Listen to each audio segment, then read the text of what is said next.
లో రెండవ రాజుల గ్రంథం కొద్దామండి.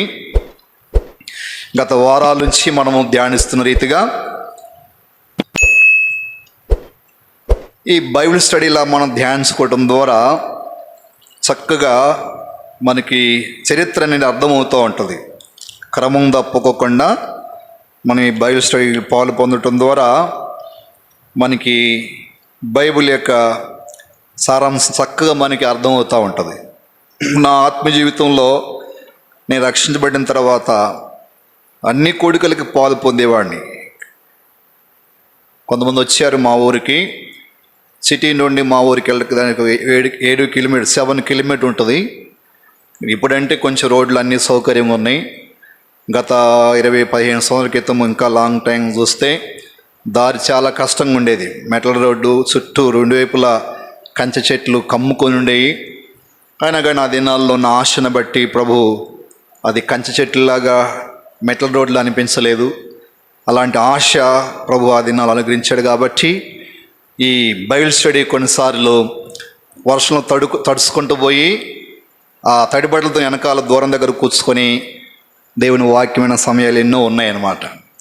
అలాగా బైబిల్ స్టడీలో పాల్పొందడం ద్వారా బైబిల్ యొక్క శ్రేష్టత ఏంటో నేను కొంత గ్రహించడానికి అవకాశం ఇచ్చాడు ప్రభువారు. ఇలా ఆ విధంగా మనం కూడా కొంత తెలుసు, మనకి ఇంకా తెలుసుకోవడానికి బైబిల్ స్టడీకి ఎంతో మనము ఈ సమయాలు మనము సద్వినియోగపరచుకుందామండి. 2వ రాజుల గ్రంథము 9వ అధ్యాయం. ఈ అధ్యాయం అంతా కూడా ప్రార్థనాపూర్వకంగా మార్చి వచనం చదువుకుందామండి. ఈ 2 రాజ్యాలకు రాజులు ఉంటున్నారు. అనగా సొలొమోను కుమారుడు రెహబాము కాలములో ఇజ్రాయెల్ దేశము 2 భాగాలుగా చేయబడింది. కనుక ఈ 2 భాగాలుగా చేయబడిన 2 రాజ్యాలకు 2 రాజులు ఉంటున్నారు. ఇజ్రాయెల్ వారికి ఎంతమంది రాజులు, యూదా వారికి ఎంతమంది రాజులు అనేది మనము చివరిలో వీరిని మనము లెక్కించనించున్నాం. తర్వాత ఏ రాజులు ఏ విధంగా యోగ్యంగా జీవించారు, ఏ రాజులు ఏ విధంగా అయోగ్యంగా జీవించారు అనేది కూడా మనము ఈ రాజుల గ్రంథం చివరిలో ధ్యానించనించున్నాం. కనుక మీరు ఖాళీ ఉన్నప్పుడు దయచేసి ఇశ్రాయేలు రాజులు ఎంతమంది, యూదా రాజులు ఎంతమంది అని ఒక బుక్ తీసుకుని రాసుకోవటము మంచిది. అలా చేయటం వల్ల మనకి ఇంకా స్పష్టంగా ఏ రాజు ఎలా ప్రవర్తించాడు, ఏ రాజు ఏ విధంగా దేవుని సన్నిధిలో దీవించబడ్డాడు అనేది మనకి ఇంకా స్పష్టంగా అర్థం అవడానికి అవకాశం ఉంటుంది. సరే, సో ఈ అధ్యాయంలో మనము గమనించిన రీతిగా యెహూ అనేటువంటి వ్యక్తిని ప్రభు అభిషేకించాడు. ఇక్కడ ఎలీషా ఒక పనివాడిని పంపించి మరి అభిషేకిస్తున్నాడు. మనం గమనిస్తే ఏలియానే అభిషేకించాడు. ఈ యెహూను ఏలియా అభిషేకించాడు అన్నమాట. చదువుదామండి. ఎందుకంటే ఏలియా ఒకనొక నిరుత్సాహంగా ఉన్నప్పుడు కర్మేలు పర్వతం మీద ప్రభు ప్రత్యక్షమయ్యి ఆయనకి దర్శనమిచ్చి 3 అభిషేకించమని చెప్పాడు. ఆ 3 అభిషేకించిన వారిలో యెహూ కూడా ఉంటున్నాడు. 1 రాజుల గ్రంథము 19వ అధ్యాయము 16 వచనం దయ చదవండి ఎవరన్నా.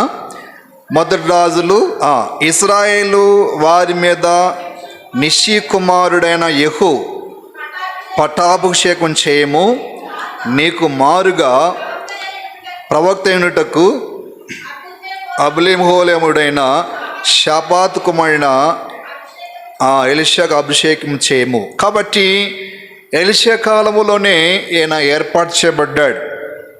అది తగిన కాలం వచ్చినప్పుడు ఇప్పుడు మరలా ఎలీషా ద్వారా యెహూను ప్రభు అభిషేకిస్తూ వచ్చాడు.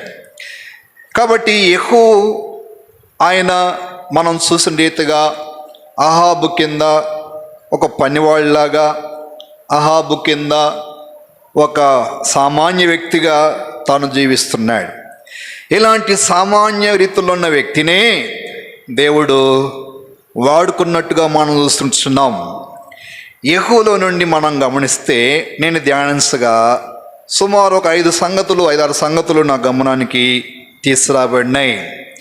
ఎంతో కాలం గడిచిన తర్వాత ప్రభు అయిన దేవుడు, ఆయన సమయం వచ్చింది, యెహోవాను వాడుకునే టైం వచ్చింది. ఇప్పుడు యెహోవాను వాడుకుంటున్నాడు.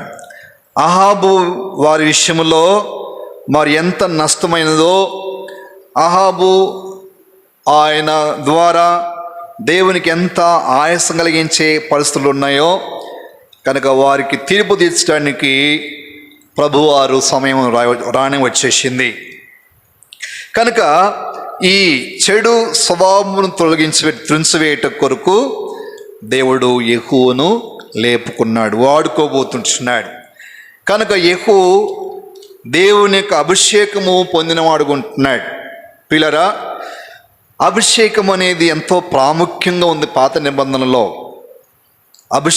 అభిషేకించబడిన వారి యొక్క ధన్యత ఒక ప్రత్యేకంగా ఉన్నది దేవుని వాక్యంలో మనం చదివితే. ఇది అభిషేకం అందరికి లేదు, కానీ కొందరికి మాత్రమే ఇది వర్తించింది ఆ దినాలలో. రాజులకు, యాజకులకు, ప్రవక్తలకు, ఇంకా దేవుని ఏర్పాటులో ఉన్న సామాన్యమైన పని వారికి కూడా ఈ అభిషేకం అనేది లభించింది. కనుక అభిషేకం అందరికి కాదు, ఇది కొందరికి మాత్రమే ఆ దినాల్లో ప్రభువారు అనుమతించాడు. ఆ కొందరు సామాన్యులు మొదలుకొని గొప్పవారి వరకు కూడా ఈ అభిషేకము ప్రభు కనికరించాడు. కనుక మనం చూసిన ఈ అధ్యాయంలో ఈయన ఒక సామాన్యుడు, ఒక విధంగా చెప్పాలంటే ఒక పనివాడుగా కూడా అనుకోవచ్చు. ఎందుకు యెజబెల్ అంటుంది కదా, నీ యజమానుని పనివాడా అని అంటూ సంబోధిస్తూ ఉందంటే, ఆయన సామాన్యమైన వ్యక్తి. అహాబు కింద ఒక పనివాడుగా కూడా ఆమె గుర్తిస్తూ ఉంది. సో దేవుడు అయినప్పటికీ ప్రభువు ఇతన్ని వాడుకోవాలని ఇష్టపడినాడు. కనుక ప్రభువు లోబడినప్పుడు ప్రభువుకి యోగ్యంగా జీవించగోరే వారి జీవితాలలో ఆయన వాడుకునేటువంటి సమర్థుడు. కాబట్టి మొట్టమొదట పిల్లలు యెహోవా నుంచి మనం ఆలోచన చేస్తే, ఈయన అభిషేకించబడడానికి యోగ్యుడిగా ఉన్నాడు. దేవుని చేత అభిషేకించబడటం అంటే తగిన యోగ్యతలు ఆయన దృష్టిలో అంగీకారంగా ఉండాల. ఇప్పుడు యెషీ కుమారుల్లో 8 మంది కుమారులు. ఎవరికి? దావీదు ఇంటి వాళ్ళు 8 మంది. ఈయన చిన్నవాడు. ఎవరు? దావీదు. మన చరిత్ర జ్ఞాపకం చేసుకుంటూ ఉండాలా. దావీదు చిన్నవాడు. ఎత్తు చూసినా, పర్సనాలిటీ చూసినా, ఏ విధంగా చూసినా కూడా మిగతా 7 మంది కంటే దావీదు అంత యోగ్యంగా లేడు. కానీ ప్రభు ఎవరిని ఎన్నుకున్నాడు? దావీదుని ఏర్పరచుకున్నాడు. అది దేవుని యొక్క సంకల్పం. కాబట్టి సామాన్యులను ఏర్పరచుకుంటున్నాడు, ప్రవక్తలను ఏర్పరచుకుంటున్నాడు, రాజుల్ని ఎన్నుకుంటున్నాడు అభిషేకించే విషయంకి వస్తే. కనుక దేవుని యొక్క ఎందుకు ఇలా అనంటే, ఆయనకి ఎవరైతే యోగ్యంగా ఉంటారో వారిని ఆయన దృష్టించి వారిని అభిషేకించి తన పనిముట్టుగా ఆయన వారిని వాడుకోవాలనేది ఉద్దేశం ఉంటా ఉంది. ఆయనకి జ్ఞానం అవసరంలా, తెలివి అవసరంలా, బలం అవసరంలా, అండ అవసరంలా, కండ అవసరంలా. ఆయనకి దీనులుగా ఉంటే చాలు, ఆయనకు లోబడితే చాలు, ఆయనకు భయపడితే చాలు. ఆయన దృష్టిలో నమ్మకంగా ఉన్నటువంటి ఎవరినైనా కూడా ఆయన అభిషేకించి తన ప్రత్యేకమైన పాత్రగా వాడుకునేటువంటి వాడుకుంటున్నాడు. సో వారిలో ఈ యెహోవాను కూడా చూస్తున్నాం. సో ఎంత గొప్ప ధన్యత! అక్కడ ఎంతోమంది గొప్పవారు ఉన్నారు, అధిపతులు ఉన్నారు, రాజులు ఉన్నారు, గొప్ప గొప్ప పేరుగాంచులు ఉన్నారు. వారందరినీ కాదని ఈ సామాన్యమైనటువంటి యెహోవాను ఏర్పరచుకున్నాడు మన ప్రభు. కనుక ప్రభువు చేత అభిషేకించబడిన వాడు ఉన్నాడు. ఇది మొట్టమొదట. కనుక అభిషేకం అనేది అది ఒక ప్రత్యేకమైనటువంటి గుర్తు అన్నమాట. ఇది అందరికీ దక్కదు, కొంతమందికే. ఎవరో కొందరంటే ఆయన దృష్టిలో ఎవరో కొందరంటే నమ్మకస్తులు, దీనులు, యథార్థవంతులు, మరి విధేయత చూపేవారు, దేవునికి భయపడేవారు, దేవుని కొరకు జీవించిన ఆశ కలిగిన వారిని ఈయన ఎన్నుకు చేసుకునేవాడు కొంటున్నాడు. రెండవదిగా అభిషేకం అనేది పిల్లరా, అది దేవుని కొరకు ఒక ప్రత్యేకమైన జీవితం జీవించడానికి దేవుని కొరకే ప్రత్యేకించబడిన వారు. అందుకే మనం చూస్తే సంసోను దగ్గర సంసోను తల్లికి ప్రభువైన దేవుడు ప్రత్యక్షమై ఏమన్నాడు? నీకు బొట్టుపోయే బిడ్డ నాజీరు చేయబడినాడు. కనుక ఆ బిడ్డ పుట్టి మొదలుకొని చనిపోయేంత వరకు 3 విషయాల్లో ప్రత్యేకంగా ఉండాలా నాజీరు చేయబడిన వ్యక్తి. ఏంటి ఆ 3 విషయాలు? మత్తు తీసుకోకూడదు, రెండవది అపవిత్రమైన దాన్ని తినకూడదు, మూడవది తల వెంట్రుకలు చవరము చేసుకో. సో ఈ 3 విషయాలు ఆయన ఉండాలి. నాజీరు చేయబడినవాడు, ప్రత్యేకించబడినవాడు, ప్రభువు కొరకు ప్రతిష్ఠించబడిన వ్యక్తి. నాజీరు అని అంటే ప్రభువు కొరకు ప్రతిష్ఠించబడిన వ్యక్తి. సో కాబట్టి ఇలా అభిషేకము పొందినవారు ప్రభువు కొరకే ప్రతిష్ఠింపబడిన వారు అర్థం అన్నమాట. ఇంకా వారి కొరకు కాదు వాళ్ళు ఉండాల్సింది, ఇంకా జీవితాంతము ప్రభువు కొరకే ప్రతిష్ఠింపబడిన వారు. నేను రక్షించబడక మునుపు నా ఊహ వచ్చిన వరకు కూడా మా తల్లిదండ్రులు మొక్కుకున్నారు, ఫలానిది మా జీవితంలో నెరవేరితే మా బిడ్డకు ఉన్నటువంటి పుట్టి ఎంటికలు పుట్టినప్పటి నుంచి ఇంక తీయకుండా ఎదిగిన తర్వాత చాలా దినైన తర్వాత ఆ పుట్టి ఎంటికలు నీకు ఇస్తామని మొక్కున్నాను. ఇప్పుడు కొంతమంది అక్కడక్కడ చేస్తూ ఉంటారు, ఎప్పుడుకో అన్నమాట. ఇక ఆ వెంట్రుకల మీద ఎటు పరిస్థితుల్లో మంగళ కత్తి వేయకూడదు, కత్తిరించకూడదు అన్నమాట. అంటే చూసేవారు ఏమనుకోవాలా? ఆ పిల్లవాడిని జుట్టు చూసి ఆ పిల్లవాడిని వెంట్రుకలు చూసి ఏమనుకోవాలా? ఓహో ఈ వ్యక్తి దేవునికి మొక్కుకున్నారు అని గుర్తుంచడానికి అన్నమాట. అది బైబిల్ నుంచి వచ్చిందే. కొన్నిసార్లు లోకంలో కూడా చేస్తుంటే తెలియక కొన్నిసార్లు అదంతా కూడా బైబిల్ వచ్చినటువంటి భాగమే అన్నమాట. అలాగే నాకు కూడా కొన్ని దినాల వరకు కూడా వచ్చే స్కూల్కి పోయేంత వరకు కూడా మా తల్లిని నా వెంట్రుకలు తీయలేదు, ఎప్పుడుకో తీసినారనమాట. అప్పుడు దాకా జల్లేసి రిబ్బన్లు కట్టి స్కూల్కు పంపించేవాళ్ళు అనమాట. అప్పుడు గుర్తించేది, ఓహో ఈ బిడ్డ వాళ్ళ తల్లిదండ్రులు మొక్కున్నారు, అక్కడ దేవునికి ప్రతిష్ఠించుకున్నారని చెప్పి కొంత ఆహ్వానం వచ్చేది. అలాగన మరి పిల్లరా, ఈ అభిషేకం అనేది ఏం చూపిస్తుందంటే దేవుని కొరకు ప్రతిష్ఠించబడినాడు ఆ వ్యక్తి. ఇక దేవుని కొరకే ఇంకా తన జీవిత దినాలన్నీ కూడా దేవుని కొరకు ప్రతిష్ఠింపబడినాడు, దేవుని కొరకు ప్రత్యేకించబడినాడు. ఇక తనకంటూ ఏది లేదు, తన ఆశలంటూ ఏవి లేదు. తన ఆశ ఉందంటే దేవుడే ఆశ అనేది అభిషేకం మాట్లాడుతున్నమాట. మొట్టమొదట అభిషేకించబడుట, రెండవది అభిషేకం ఏంటంటే దేవుని కొరకు ప్రత్యేకించుకునుట. దేవుడు తన కొరకు ప్రత్యేకించుకోవటానికి ఇలా అభిషేకించిన వాడు కొంటున్నాడు.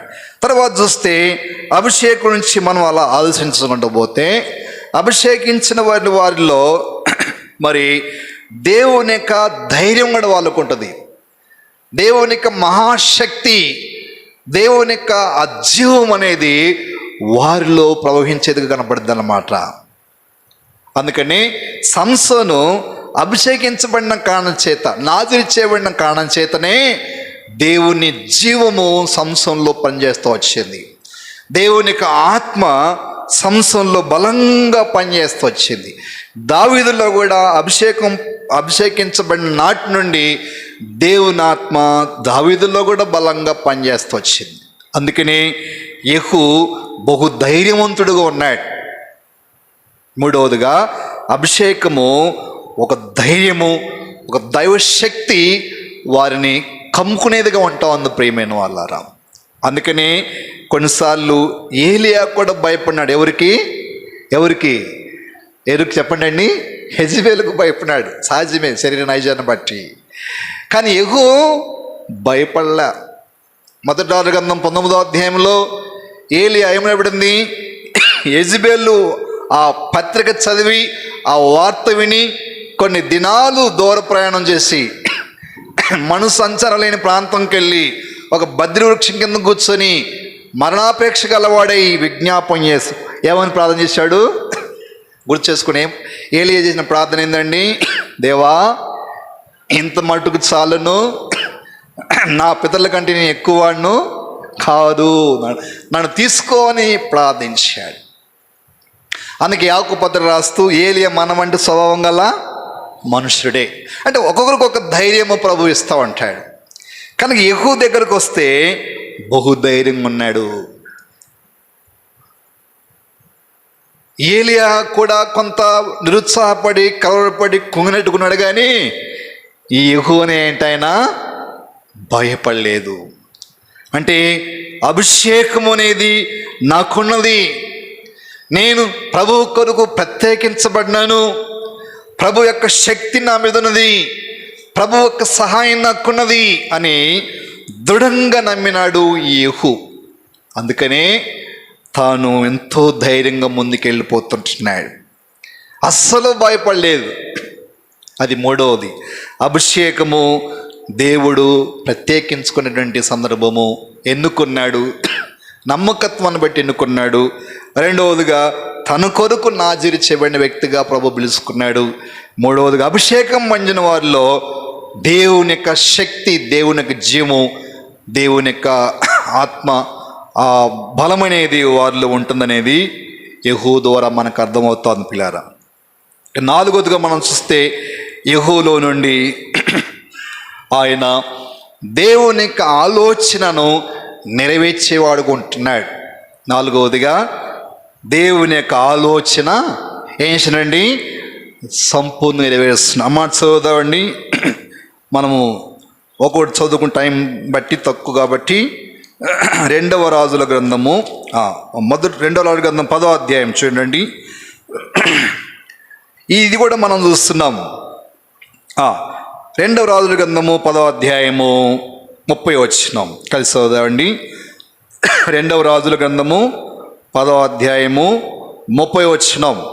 కావున యెహోవా యెహూతో ఇలాగ సెలవిచ్చెను, నీవు నా హృదయాలోచన అంతటి చొప్పున అహాబు కుటుంబములకు చేసి నా దృష్టికి న్యాయమైనదని జరిగించి బహుగా నెరవేర్చితివి గనక నీ కుమారులు 4వ తరం వరకు ఇజ్రాయెల్ రాజ్యము సింహాసనం మీద ఆసీనులగుదురు అని ప్రభువారికి ఈ యెహూకు వాగ్దానం చేశాడు దేవుడు అయిన ప్రభు.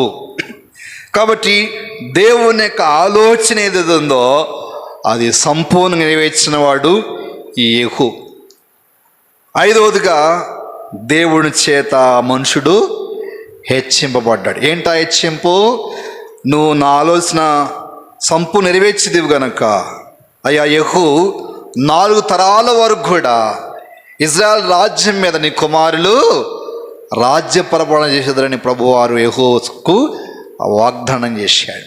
పిల్లరా, ఈ విధంగా యెహూకు ఇలాంటి ధన్యత రావటానికి కారణం ఏంటంటే ప్రభువు ఏదైతే చేయమన్నాడో అది యెహూ చేయటానికి ఎంతగానో ఆశ చూపాడు. అస్సలు ఇంకా ఆయన అభిషేకించమని మొదలుకొని తన పనిని ప్రారంభించాడు. అస్సలు సమయం పోనీలేక ఎప్పుడైతే అభిషేకించబడిన సమయం వచ్చేసిందో ప్రభువు చేయాల్సిన కార్యాలు వెంటనే చేసేందుకు ఆయన ముందుకెళ్తుంటున్నాడు. ఏం చేయమన్నాడు చదువుదామండి. 9వ అధ్యాయము 7వ వచనం చదువుదామని కలిసి గమనించండి. రెండవ రాజుల గ్రంథము 9వ అధ్యాయం 7వ వచనం అందుకు కలిసి చదువుదాం. కాబట్టి నా సేవకులైన ప్రవక్తలను హతం చేసిన దానిని బట్టి యెహోవా సేవకులందరినీ హతం చేసిన దాన్ని బట్టి యెజ్బేలునకు ప్రతీకారం చేయనట్లు నీవు నీ యజమానుడైన అహాబు సంతతి వారిని హతం చేయము. అహాబు సంతతి వారందరూ నశించుదురు, అల్పులనేమి ఘనులనేమి అవా సంతతిలో ఏ మనుషుడు ఉండకుండా అందరినీ నిర్మూలము చేయము. దేవుని మాట ఎంతగా వచ్చిందో దాన్ని నెరవేరుస్తున్నాడు. ఈ విషయంలో మనం చూస్తే మొదటి సమూయేలు గ్రంథం 15వ అధ్యాయంలో కూడా ఒక రాజుతో ప్రభు చెప్పిన మాట అదే. ఏమని చదువుదామండి. సౌలు జీవితంలో కదా అమాలేకీయులనే వారిని ఏం చేయమన్నాడు ప్రభువారు సౌలుతో? అటు వారిని 15వ అధ్యాయము 13వ వచనం కలిసి చదువుదాం. 1 సమూయేలు 15:3 వచనం అండి. కాబట్టి నువ్వు పోయి కనికరింపక అమాలేకీయులను హతం చేయము, పురుషులనేమి, స్త్రీలనేమి, బాలులనేమి, పసిపిల్లలేమి, ఎద్దులనేమి, గొర్రెలనేమి, ఒంటెలనేమి, గాడిద బొమ్మలేమి అన్నిటిని హతం చేసి వారి కలిగినంత బొత్తిగా పాడు చేసి అమాలేకీయులను నిర్మూలన చేయమని చెప్పాను. కానీ ఇక్కడ సౌలు తప్పిపోయాడు. సౌలు దేవుని ఆజ్ఞను సంపూర్ణంగా నెరవేర్చలేకపోయినాడు. సౌలు దేవుని యొక్క చిత్తమును సంపూర్ణం చేయలేకపోయినాడు. అందుకనే సౌలు ఫెయిల్ అయిపోయినాడు. అందుకనే సౌలు రాజ్యము పోయింది, సౌలు రాజరికం పోయింది, సౌలు చాలా నష్టపోయినాడు. కాబట్టి యెహూ కాడికి వస్తే అలా చేయలేదు. ఇప్పుడు యెహూ చేసిన తెగింపు గొప్పదా, సౌలు చేసిన తెగింపు గొప్పదా, యెహూ చెప్పిన ఆజ్ఞ గొప్పదా, లేదా సౌలు చెప్పిన ఆజ్ఞ గొప్పదా? ఇక్కడ అహాబు ఎవరు? ఇశ్రాయేలుడే. అమాలేకీయులు ఎవరు? ఇశ్రాయేలుకు శత్రువులు. ఇప్పుడు ఎవరిని నిర్మూలన చేయటం ఈజీ? ఎవరికి ఈజీ? ఇది సౌలు చేయటం ఈజీ అయిన కార్యం అది. కానీ యెహూ చేయటము కష్టం. ఏమి రాయబడింది? నీ యజమాని యొక్క అహాబు సంత వారిని అందరినీ నిర్మూలన చేయమనే మాట చేయటం చాలా కొద్ది కష్టమే. సౌలు చేయటం కొంత ఈజీగా ఉంది, కానీ దాన్ని చేయలేకపోయినాడు. యెహూ ఇది కష్టమైనప్పటికీ దేవుని మాటను తీసుకుని నెరవేర్చడానికి ప్రయత్నం చేశాడు యెహూ. పిల్లరా, అందుకని ఈ విషయంలో తను ఏమాత్రం కూడా జంకలేదు, ఏమాత్రం కూడా ఆలస్యం చేయలేదు. వెంటనే బయలుదేరినాడు. ఒక్కొక్కరిని దేవునికి విరోధంగా నష్టం తీసుకొచ్చిన వారందరిని ఎవరినైతే నిర్మూలన చేయమన్నారో వారందరూ నిర్మూలన చేయటానికి యెహూ బయలుదేరుతున్నాడు. అస్సలు గ్యాప్ తీసుకోలేదు ఇంకా. కనుక మొట్టమొదటి ఎవరిని హతం చేశాడు? ఇజ్రాయేల్ రాజుని, యోధా రాజును కూడా, యెహోరామును, అహాజయేలును కూడా హతం చేశాడు. ఎంత అద్భుతమైనటువంటి సాహసం, ధైర్యం అండి యెహూది. కనుక అది దేవుడిచ్చిన బలం, దేవుడిచ్చిన ధైర్యం, దేవుడిచ్చిన ప్రోత్సాహం. దేవుని యొక్క మాటలో ఉన్న శక్తి ఎంత గొప్పదో ఆయన గుర్తించాడు. కాబట్టి దాని చేటకు యెహూ ఎంతో ఆసక్తిని కనపరిచాడు. సో ఆ విధంగా ఆయన వస్తున్నప్పుడు భటులను పంపించారు. ఇజ్రాయేల్ రాజు, యూదా రాజు ఇద్దరు కూడా యెహూ వాళ్ళ ప్రార్థనకు వస్తున్నాడు. ఏంటి ఇంత సడన్గా వస్తున్నాడు? ఆయన రథముతో వస్తున్నాడు ఏంటి, కంగారుగా వస్తున్నాడు ఏంటి? దూరం నుంచి వాళ్ళు కనిపెట్టారు. ఆ రాజులు దూరం నుండి యెహూ వచ్చుట కనిపెట్టి భటులను పంపించారు. ఏంటి సంగతి అని అంటే, అయ్యా సమాధానంగా వస్తున్నావా అని అడిగినారు. పోయి అడగమని చెప్పారు వీళ్ళు. సుమారు 3 పంపించారు ఆ రాజులు. యెహూ వాళ్ళకి ఏం చెప్పినాడు? సమాధానంతో నీకేం పని అని అంటూ వచ్చినట్టు ఆ బొట్లు ఎవరుతున్నారో తనతో పాటు తీసుకొచ్చాడు. అలా సుమారు 3 పంపిన తర్వాత ఇదేదో తేడా అని చెప్పేసి 2 రాజులు బయలుదేరినారు యెహూ ఎదుటికి. వాళ్ళు వచ్చేమంటున్నారు, ఏమయ్యా యెహూ గారు సమాధానంగా వస్తున్నారా అని అదే ప్రశ్న వేశారు వాళ్ళు 2 రాజులు. అప్పుడు చూడండి ఏమంటున్నాడు, 22 వచనం, 9వ అధ్యాయం 22 కలిసి చదవండి. 22 వచనం. అంతటా యెహోరాము యెహూను చూసి, యెహూ సమాధానమా అని అడగగా, యెహూ నీ తల్లి అని యెజబెలు జారవత్వములను సిల్లంగితనములను ఎంత విపరీతమై ఉండగా సమాధానం ఎక్కడి నుండి వచ్చును? కాబట్టి ఎక్కడ వస్తుంది సమాధానము? చిల్లింగితనము, జారవత్వము చేయడానికి కార్యాలు చేస్తూ ఉంది మీ తల్లి అని యెజబెలు. ఎలా వస్తుంది సమాధానం కుటుంబంలోనికి, జీవితంలోనికి, పట్టణంలోనికి అని యెహూ వాస్తవం చెప్పినాడు. అర్థమైపోయినారు 2 రాజులకు. మొత్తానికి యెహూ ఏదో ప్లాన్తో వచ్చాడని చెప్పేసి 2 రాజులు పరిగెత్తడానికి ప్రయత్నం చేశారు. కనుక అప్పటికప్పుడే మరి యెహూ ఇజ్రాయేల్ రాజును హతము చేశాడు. ఆ తర్వాత యోధా రాజును కూడా హతము చేస్తాడు. ఎందుకంటే ఇరువురు ఏకమించి అన్యులతో ఏకమించి అలా దేవుని యొక్క రాజ్యమును దేవుని యొక్క ప్రజలను వారు నష్టపరుచున్నారు. కాబట్టి దేవుని తీర్పు వారి మీదకి యెహూ ద్వారా రప్పించాడు. సో ఆ ఇద్దరు రాజు హతం చేసిన తర్వాత చూడండి, ఇంకా ఆయన కిందకు వస్తుంటున్నాడు.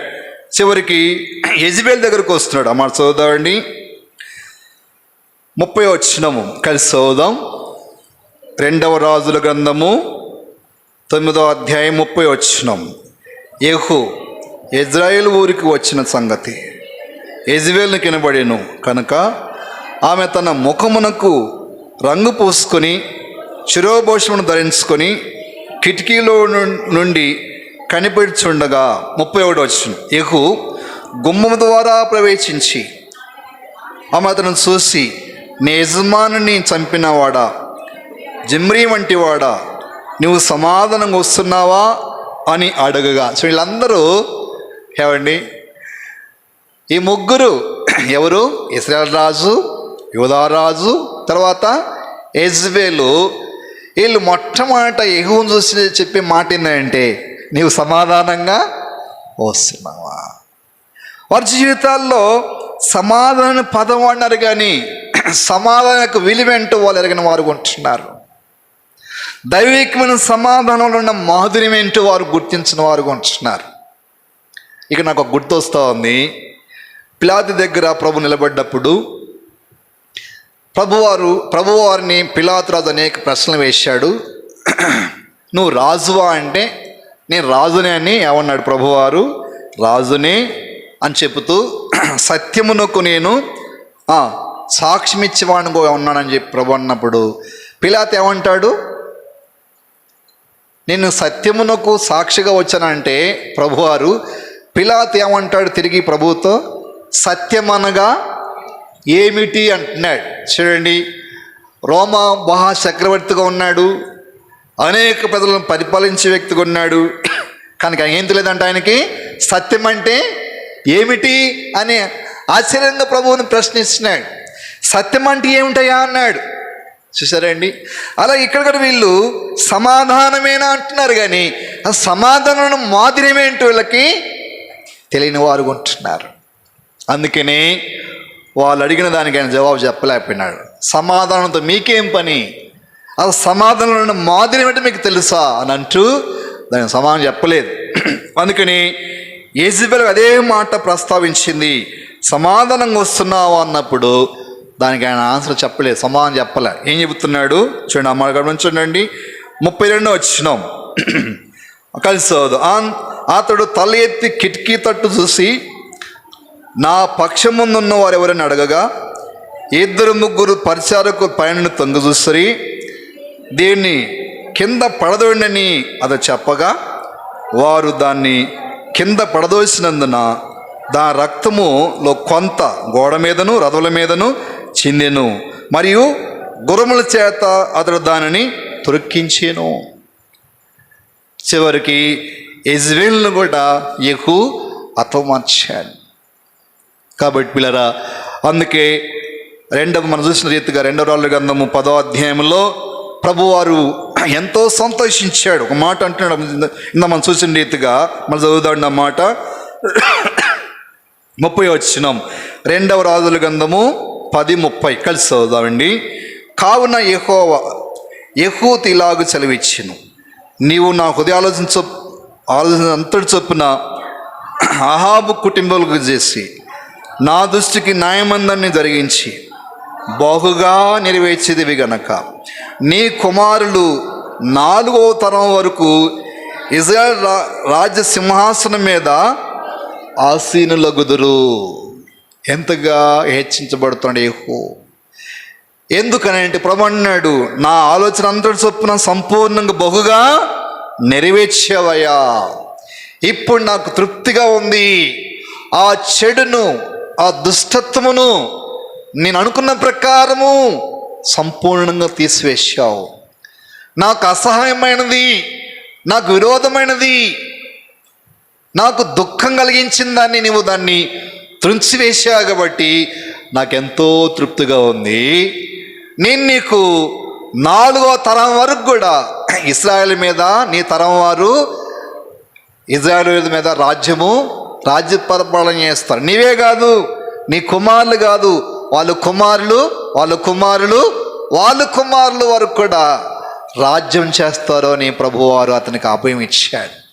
కాబట్టి పిల్లరా, యెహూ ఎంతగా ఆ కార్యం నెరవేర్చాడు. కనుక ఈ 5 సంగతులు యెహూ జీవితంలో జరిగించి ఆ ప్రభువుని మహిమపరిచి, ఆ ప్రభువుని తృప్తిపరిచి, ఆ ప్రభువుని హెచ్చించిన వాడు ఉన్నాడు ఈ యెహూ. కాబట్టి అందుకని ఈరోజు నీకు నాకు కూడా ప్రభువు ఆజ్ఞలను నెరవేరిస్తే, ప్రభువు చెప్పిన దాన్ని మనం కూడా సంపూర్ణం చేయగలిగితే, ఒక దినం నా జీవితంలో కూడా ఎలాంటి ఆశీర్వాదాలు, మేలులు ప్రభు మన జీవితాల్లో కూడా హెచ్చింపజేసండి ఆ వాగ్దానాలు ప్రభు మనకి ఇచ్చేవాడుగా ఉంటాడు. సో కాబట్టి ఈ రోజున యెహోవాలో నుండి పరిశుద్ధాత్మ అభిషేకం మనకి ఇవ్వబడుతుంది. అలాగనే దేవుని వాక్యమైన ఆజ్ఞలు మనకి ఇవ్వబడుతున్నాయి. అలాగనే దేవుడు ద్వేషించిన దాన్ని నీవు ద్వేషించాలనేటువంటి అవకాశాలు ప్రభు మనకి ఇస్తున్నాడు.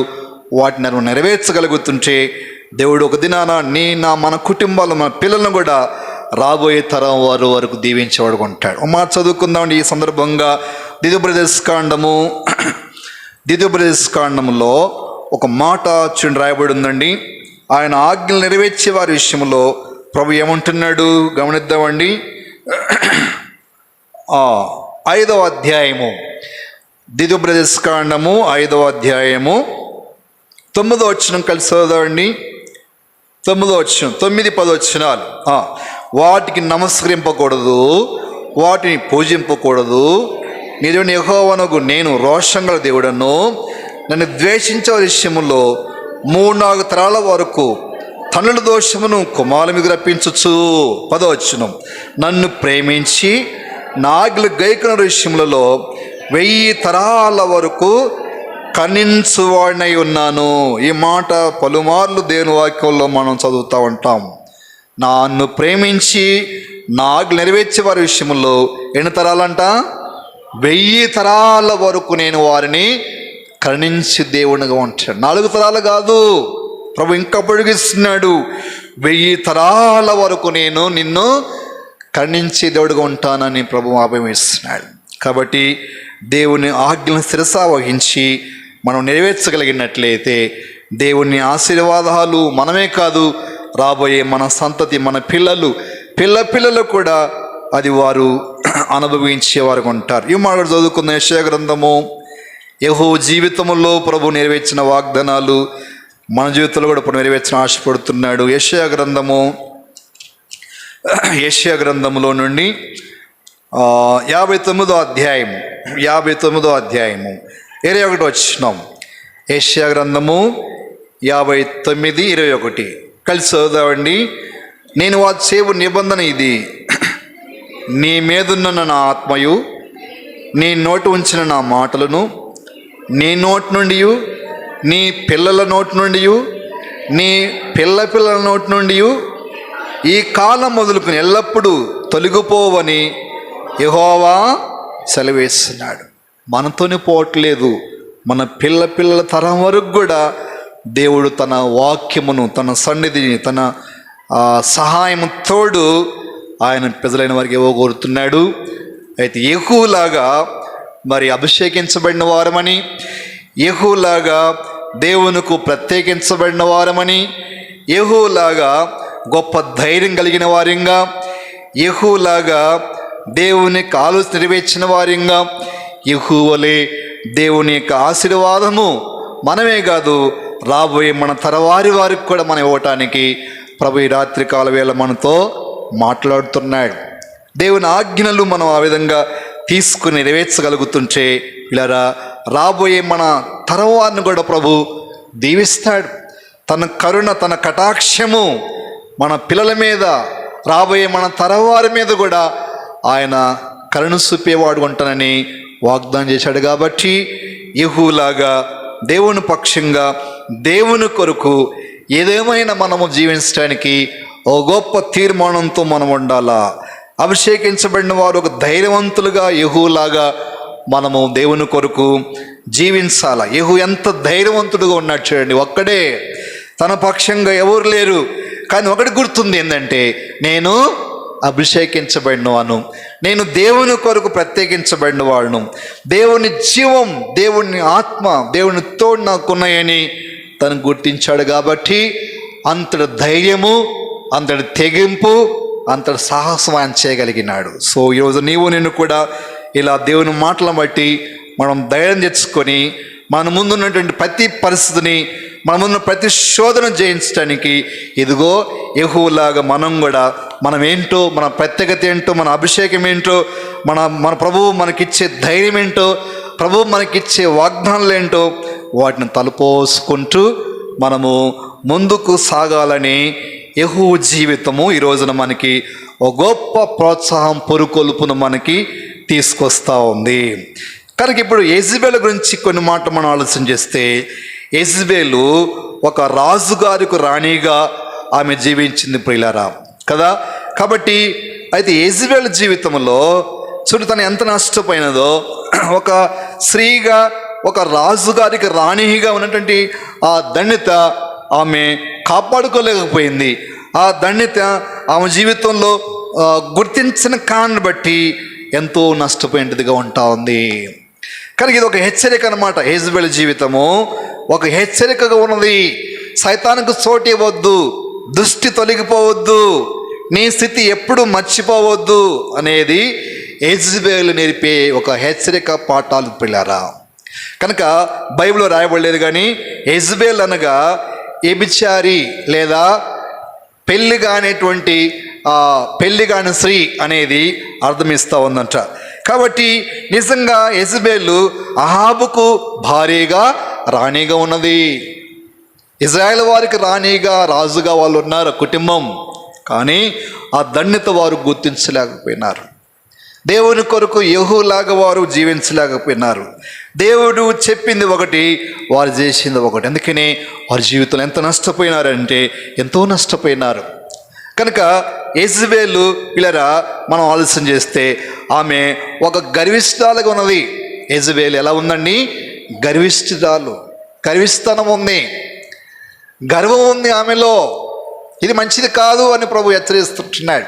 అందుకే సామెతల గ్రంథంలో చదువుతాం కదా, ఎవరిని గర్వం అని అణిసివేయును. ఇంకేమన్నా ఇవ్వడింది?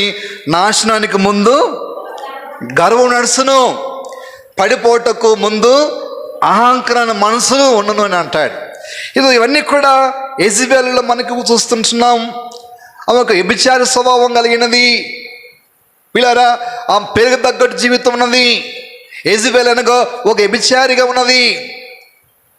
తర్వాత చూస్తే ఆమె ఒక గర్విష్ఠురాలుగా ఉన్నది, భయంకరమైన గర్విష్ఠురాలు. కనుక ఎదుటి వ్యక్తి ఎదుట దయ, దాక్షాలు, ప్రేమ, మానవత్వం అనేటువంటి స్థితిలో ఆమె జీవించింది.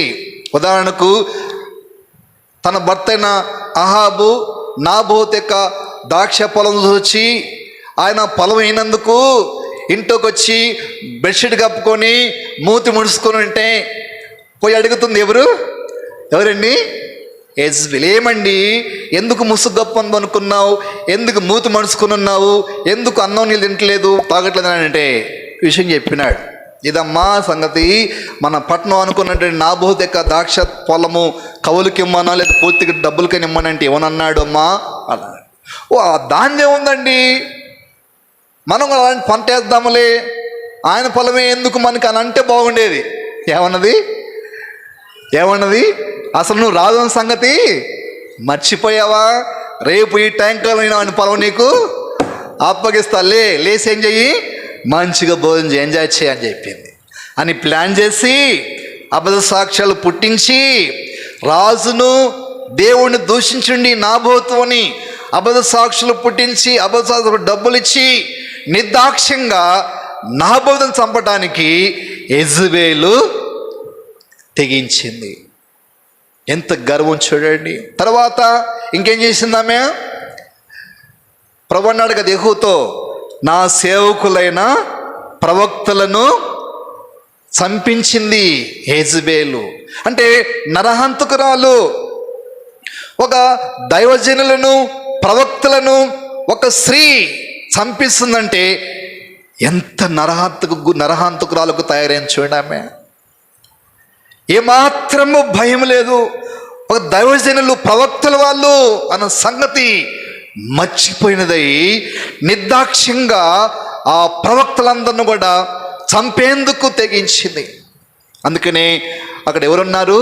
ఓబద్యా ఉండి ఏలియా కనబడినప్పుడు ఏలియాతో మాట్లాడుతున్నాడు, అయ్యా యెజబెలు ప్రవక్తలందరిని చంపుతా ఉన్నది, ఒక్కొక్క నరికిపడేస్తా ఉందయ్యా. అప్పుడు నేను కొంతమందిని రక్షించాలనే దృక్పథంతో సుమారు 100 మందిని ఒక గుహలో దాచిపెట్టి వాళ్ళకి అన్నపాలను ఇచ్చి పోషించానని అని చెబుతున్నాడు ఓబద్యా.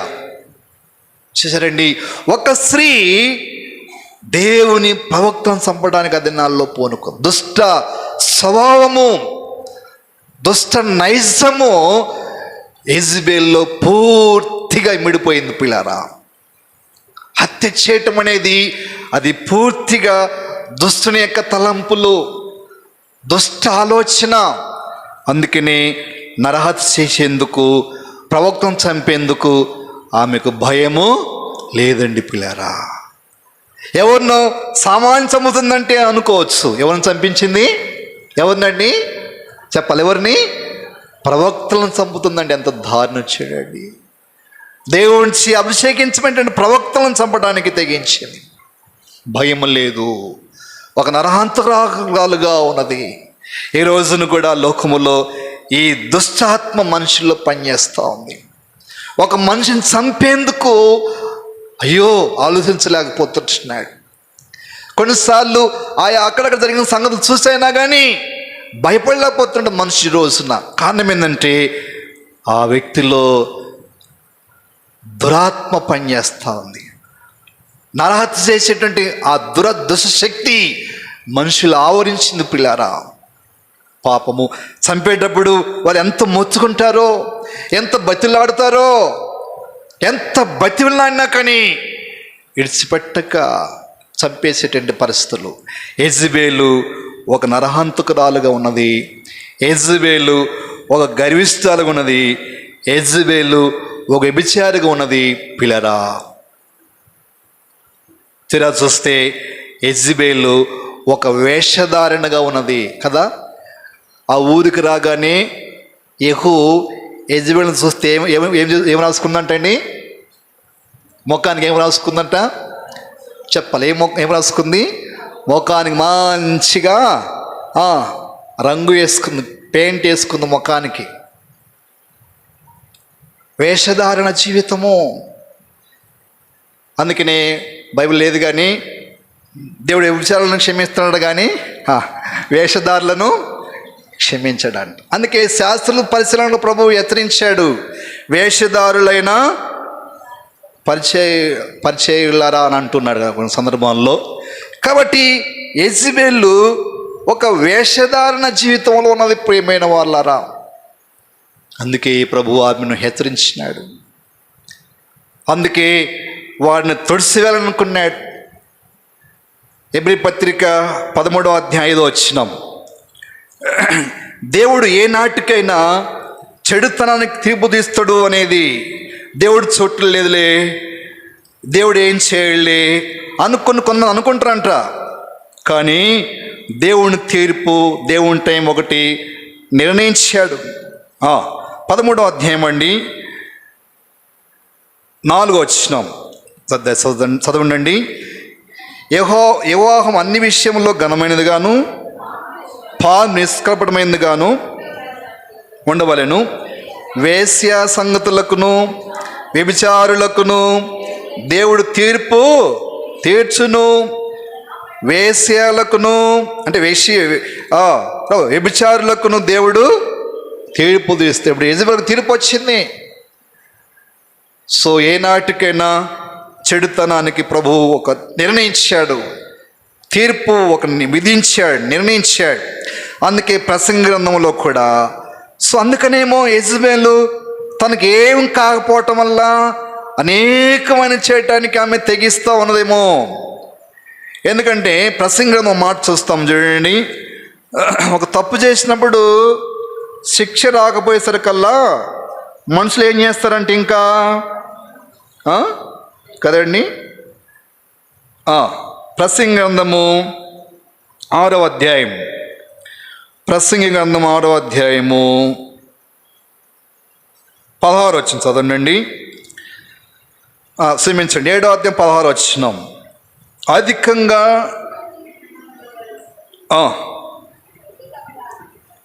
అధికంగా జ్ఞాన వివేకము నిన్ను నీవేలా నాశనం చేసుకుందువు.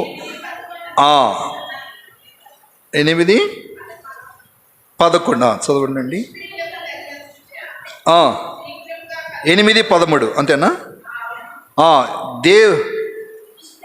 దుష్క్రియలకు తగిన శిక్ష, మనుషులు భయం విడిచి హృదయపూర్వకంగా దుష్క్రియ. కానీ వెంటనే శిక్ష రాకపోవటం వల్ల మనిషి ఇంకా అధికమైనటువంటి చెడు క్రియలు చేస్తాడు అంట పిల్లరా. కనుకని యెజ్రెయేలుకు వెంటనే శిక్ష రాకపోవటం వల్ల ఇంకా అధికమైనటువంటి కార్యాలు, చెడు పనులు చేసుకుంటూ వెళ్ళిపోయింది. ఆమె దోషం ఇంకా ఎక్కువైపోయింది. అందుకని పిల్లరా, దేవుని తీర్పు యెజ్రెయేలు మీదకి వచ్చింది. కాబట్టి ఆమె ఒక నరహంతకురాలుగా ప్రవర్తించింది. ఆమె ఒక వేషధారణ జీవితంలో జీవిస్తూ వచ్చింది. దేవుని భయం లేకుండా జీవిస్తూ వచ్చింది. పిల్లరా, ఎంత భయంకరమైన జీవితమో. చివరికి ఆమె జీవితం రాయబడింది, ఆమె గురించి రాయబడిన మాట శాపగ్రస్తురాలంట. ఏం రాయబడింది ఆమె గురించి? చదవండి నా వచనాన్ని. చూసారా దేవుడు ఎంతగా ఆమె విషయంలో ఆ మాట అనాల్సి వచ్చిందో. ఎక్కడన్నా వచ్చినము 34 అతడు లోపల ప్రవేశించి అన్నపానం చేసిన తర్వాత ఆ శాపగ్రస్తురాలు రాజకుమార్తె గనక మీరు వెళ్ళి దాన్ని కనుగొని పాతిపెట్టిన ఆజ్ఞ చాలండి. కాబట్టి చివరికి ఆమె శాపగ్రస్తురాలుగానే మిగిలిపోయినది. ఇంత భయంకరమైన పరిస్థితి. కాబట్టి దేవుడు ఎంతో పరిశుద్ధుడు. చెడును, దుష్టత్వమును అది పెంచుకున్నా కొలది ఎంత నష్టం చేస్తుందో ఆ చెడు, దేవుని ఉగ్రత ఎంతగా దానిపై దిగిద్దుదో, దేవుని తీర్పు ఎంత బలంగా వస్తుందో అనేది యెజ్రెయేలు యొక్క జీవితము ఒక హెచ్చరిక ఉన్నది. కనుక యెహూ ఆ పట్టణంలో ప్రవేశించినాడు. అప్పటికైనా ఆలోచించలేదు, అప్పటికైనా పశ్చాత్తాపడితే బాగుండేది. ఆమె ఇంకా మాట్లాడుతుంది. ఏమని? నీ యజమానుణ్ణి చంపిన జిమ్రీ వంటివాడా, నీ యజమానుని చంపిన జిమ్రీ వంటివాడా. జిమ్రీతో పోలుస్తుంది ఇతన్ని. ఇంకా నిర్లక్ష్యము, ఒక మర్యాద లేదు, మాట్లాడే విధానం లేదు ఆమె జీవితంలో. చక్కగా ఆ అంతఃపురం మీద రాజుకోటలో ఉండి కిటికీలో కూర్చొని ముఖానికి రంగు పూసుకొని ఎంత గర్వంగా మాట్లాడుతున్నాయంటే చూశారండి. ఏమన్నాడు యెహూ? ఏమి సమాధానం చెప్పలా. నా పక్షంగా ఉన్నవారు ఎవరు అని పిలిచిండు పైన ఉన్న వాళ్ళని. 2-3 వచ్చారంట. మేము ఉన్నాయా నీ పక్షంగా, ఏం చెప్పండి అంటే ఏం చేసినాడు? దీన్ని కిందకి పడదోసాడు ఆయన. అంతే. 3 పట్టి ఎత్తి పడేశారు. అప్పటిని ఏమైపోయింది? భయంకరమైన స్థితిలోకి వెళ్ళిపోయింది. ఆమె యొక్క రక్తము గొర్రెల మీద, రథముల మీద పడిపోయింది. ఈ మాట ఎప్పుడు నెరవేరుతుంది? ప్రభు ఎప్పుడు చెప్పినాడు? నాబోతు దగ్గర చెప్పిన మాట అది. ఏలియా ద్వారా ప్రభు ఇచ్చిన ప్రవచనం అది. ఆ మాట చూద్దాం, చూడండి. 37 వచ్చిన 9:37. యెజ్రెయేలు యొక్క కళిబరము ఇజ్రాయేలు భూభాగమందున్న పెంటవలె ఉండును అని తన సేవకుడును తిష్బీయుడగు ఏలియా ద్వారా యెహోవా ఇచ్చిన మాట చొప్పున ఇది జరిగాను. పాతి పెట్టడానికి కూడా అవకాశం లేకుండా పోయింది. ఇంత భయంకరమైన స్థితిలోకి వెళ్ళిపోయింది. చూసారండి. కాబట్టి వ్యభిచార స్వభావము, గర్వించి జీవితము, భయం లేని జీవితము, వేషధారణ జీవితము, నరహత్యేటువంటి ఆ స్వభావము శాపగ్రస్తమైన స్థితిలో తీసుకుపోతుందని యెజబెల్ యొక్క హెచ్చరిక, యెజబెల్ జీవితం ఒక హెచ్చరిక. ఈ రోజున ఈ విధంగా ప్రవర్తించేటువంటి స్వభావం మనిషిలో ఇమిడిపోతూ ఉంది. ప్రియమైన వాళ్ళారా, దేవుని యొక్క కోపం, ఉగ్రత వస్తూ ఉంది. అయితే దేవుని యొక్క కృప భూమి మీద ఆవరించడం కారణం చేత భూమి మీద మనుషులంగా కాపాడబడుతుంటున్నాం. దేవుని ఉగ్రత పాత నిబంధనలు వెంటనే వచ్చేది, కానీ నేటికి ఏంటంటే దేవుని కృప మనుషులపై ఉన్నది కాబట్టి ఆయన కృపను బట్టి కాపాడబడుతుంటున్నాము. అది ఎరగక మనుషులైన అనేక జీవితాల్లో చూసినప్పుడు లోకంలో ఆ రీతిలుగా ఇది వారు గమనించట్లేదు. ఏమైందిలే నిర్లక్ష్యంతోనే కొనసాగుతున్నారు. కానీ ఖచ్చితంగా దేవుని తీర్పు, దేవుని ఉగ్రతకు వారు తప్పకుండా గురవుతారు. అందుకనే ప్రేమగల ప్రభు విజ్ఞాపన చేస్తున్నాడు, ఇకనైనా మారుతాడేమో, ఇకనైనా పశ్చాత్తాపడతాడేమో, ఇకనైనా గుర్తిస్తాడేమో అని ప్రభు యొక్క దీర్ఘశాంతం ఇంకా కనిపెడుతున్నాడు. ఆ మార్చుకుని ముగించుకుందామండి. అపోస్తుల కార్యములు 17వ అధ్యాయము. అపోస్తుల కార్యములు 17వ అధ్యాయము. మనుషులందరి పట్ల దేవుని అపారమైన దీర్ఘశాంతం.